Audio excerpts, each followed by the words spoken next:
Welcome to Creepypasta Theater, a show where we explore the strange world of creepypasta. Join us as we hear tales best left untold, travel roads best left unexplored, and see sights best left unseen. Today's story, Real Magic, written by Dorkpool. This story can be found on creepypasta.wikia.com and is protected by Creative Commons license. Damien Mornock, the self-professed master of mysticism, stood in his skyscraper penthouse and downed a glass of whiskey. The liquid burned, not unpleasantly, down his throat, but it didn't exactly help him feel better. Maybe, Damien hoped, more would. He walked to his liquor cabinet to refill his glass, passing by his phone. It was lying face down on a table, turned off. For the last week, it had been blowing up with the same messages from thousands of people. Fraud, liar, thief, bastard. They weren't wrong. Damien had crafted an image for himself as a real magician. He wasn't some illusionist like David Copperfield nor whatever the hell Chris Angel was. No, Damien could use real magic. And not just any magic, but the kind of magic one would see in movies. The flashy kind of magic that wowed audiences and boggled minds. He could levitate people without ropes, open doors to alternate dimensions, and fire blasts of concentrated magical power from his fingertips. To a lot of people, he was the real deal. He gained a loyal and adoring fan base that was more than happy to give him a ton of money. He used his gifts to help others, most notably by going to hospitals and healing cancer patients. As far as anyone knew, he was a real-life magician using his abilities for entertainment and the benefit of others. He had millions of followers on social media, with many claiming he was an unproblematic celebrity.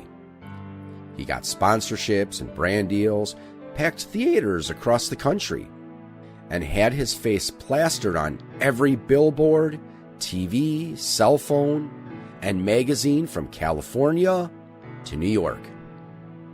Damien Mornock was on top of the world. It couldn't last. Investigative journalist Harrison Nicholas had heard what everyone was saying about the master of mysticism and decided to take a closer look. His first target was Mornock's charity work, where he made some startling discoveries. The people Damien Mornock claimed to heal would still die of their diseases, either at the same rate predicted by doctors or sometimes even sooner. However, that wasn't the most damning part. Nicholas also found that anyone who wanted Mornock's help had to sign a contract that would make Damien Mornock the primary heir to the signer's estate if they died. Through doing this, Mornock was able to make hundreds of thousands of dollars preying on dying cancer patients. That wasn't everything, though. Through further investigation, Nicholas found that Mornock took advantage of his loyal and adoring fan base, specifically its younger female members. 19-year-old Melissa Artridge told Nicholas how Mornock had been grooming her since she was 15.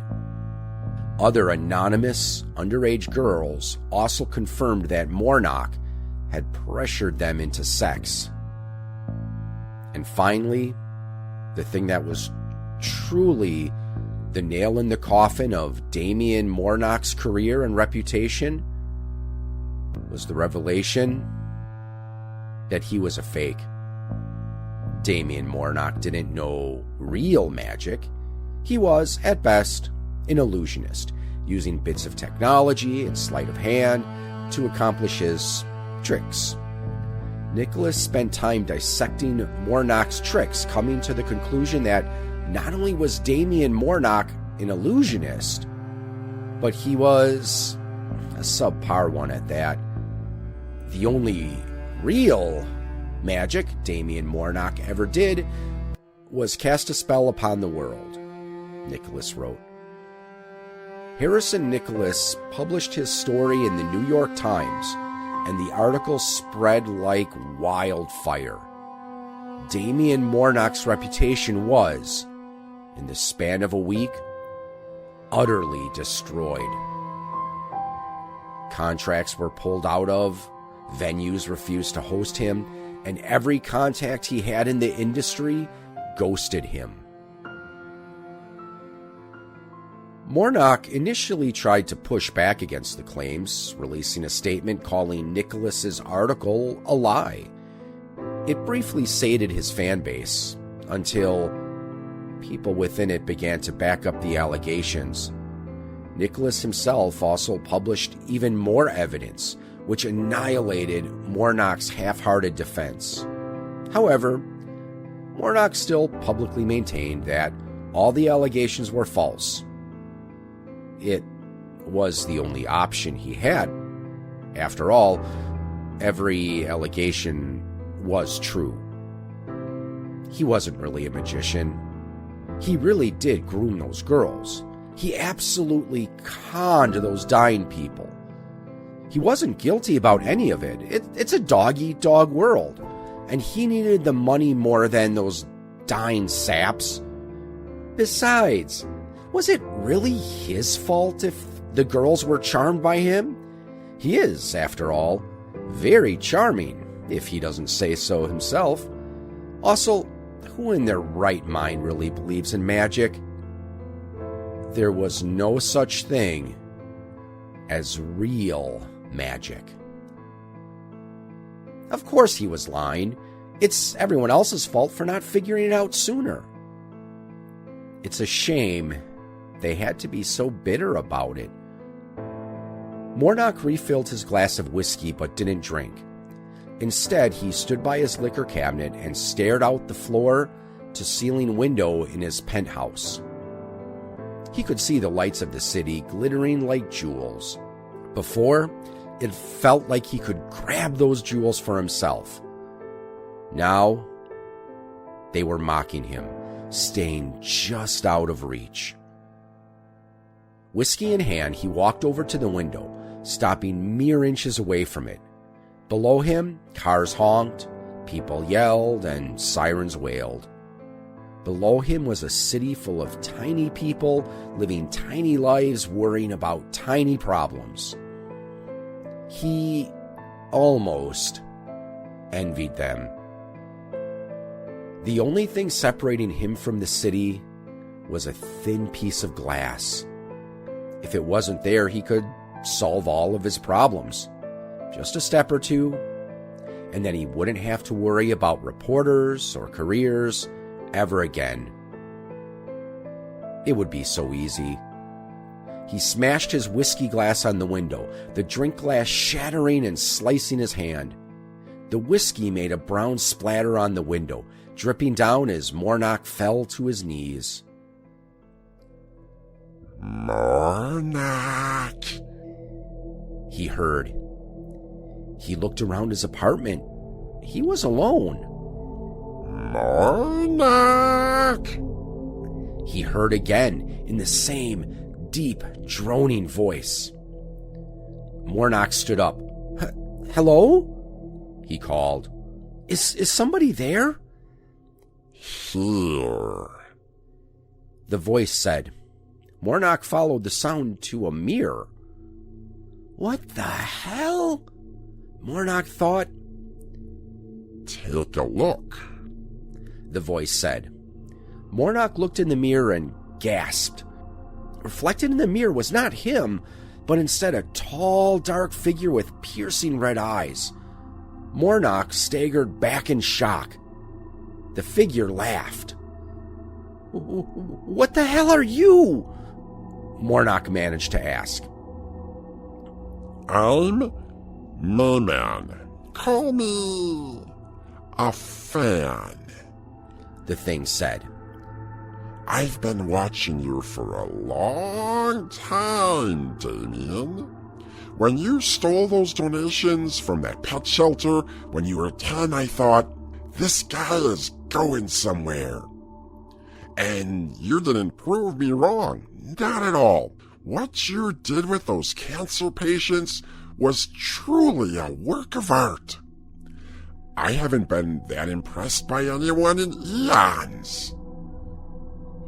"You're not real," Mornock said. I'm imagining things. I've cracked. All this stress has made me crack." Mayman chuckled. "Oh, no. I'm very real. Realer than you, some might say. But I'm not here to hurt you, Damien. I want to help you." "How?" Damien couldn't see Mayman's face outside of its eyes, but he swore the dark figure was smiling. "Simple. I want to help you practice real magic." "Magic isn't real." "Oh, but it is. I come from a realm where magic is very, very real. I can give it to you, but I need something in return." "Right. You need my soul." "No, it's far too shriveled and blackened for my taste. I just need you to do one thing. Touch the mirror." Damien raised an eyebrow. "Why?" "I've been trapped in this prison dimension for centuries, forced to exist only behind a mirror. All I can do is watch you mortals live your tiny, pathetic lives while I wallow in here. The only way I can leave is through the touch of a willing, damned mortal. And there are few in this world more damned than you, Damien Mornock." "And why should I trust you?" Damien asked. "How do I know you're not gonna send me to hell or something?" "Why, it's simple. I'm a fan of your work, and your fans, as you well know, would do anything for you." Damon turned back towards the window. The city called him. He could walk away. He could end it. He looked down and thought for a moment, considering what his life had become and what he had left. He put his hand on the mirror. For a moment, nothing happened. Perhaps Damien had cracked and none of this was real. Then, suddenly, dark tendrils shot out of the mirror, wrapping around Damien's hand. Damien, in shock, tried to pull his hand back, but the tendrils were too strong. They crawled up his arm, covering it in darkness. He could feel that darkness penetrate his skin and become part of him. It was moving through the inside of his body, rearranging bones and organs with loud snaps and squelches.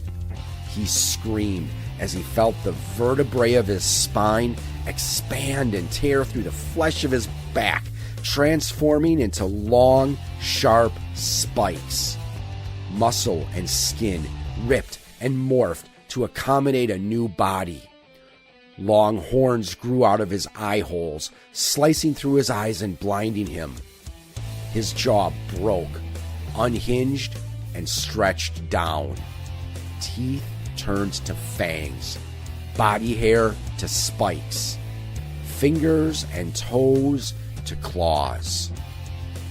Through it all, Damien Mornock screamed, experiencing an agony unlike any felt before or since by any living being. It was more than a physical pain, as Damien felt his very identity being torn apart and put back together in new and unholy ways in order to suit his body's new host. Yet through the pain, Damien could feel one thing very clearly. Power. Pure, unstoppable power. The kind of power that made men bow and gods shiver. Mayman was right. He could give him real magic. And if it cost Damien everything, so be it. What else did he have to lose?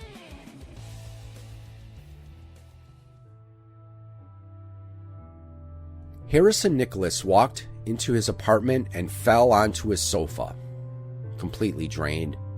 It had been a very busy day, dealing with calls for interviews about his article and hate sent his way by Mornock's dwindling diehard fans. He wanted to pretend he was surprised people still clung to Mornock despite everything, but he really wasn't. He just hoped that he'd stopped Mornock from hurting anyone else again. Harrison Nicholas had investigated many a despicable monster, but Damien Mornock was an entirely different breed. Harrison lounged back and took a breath. For the first time today, it was quiet. It was a nice respite. He felt like he could have stayed there forever. Right at that moment, he heard a thundering boom from his bedroom. He grabbed the baseball bat he kept nearby for home defense and crept over. He opened his bedroom door, peeked in, and dropped his baseball bat in shock. Standing in his bedroom was a tall, horrific creature. It looked like a human being being ripped apart and put back together again and again and again. Spikes poked through the ragged flesh all over its body. Its ribs were wrapped around the outside of the creature's chest like armor, and a row of long spikes lined its spine. Its fanged mouth hung loosely open, while tall, curled horns emerged from the eye holes. Harrison wasn't sure what to say. The creature spoke first. "Hello, Harrison," it said in a voice that contained multitudes. Harrison, with a dawning horror, recognized one of those voices. "Mornock," the reporter breathed. "Very good, Harrison," the monster that was Damien Mornock said. He raised an arm which, before Harrison's eyes, began to burn with flickering purple flames. "Would you like to see some real magic?"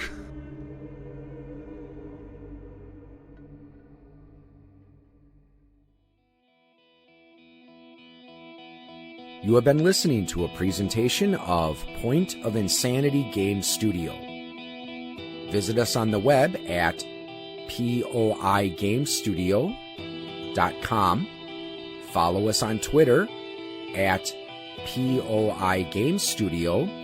Look us up on Facebook and email us at poigamestudio@gmail.com.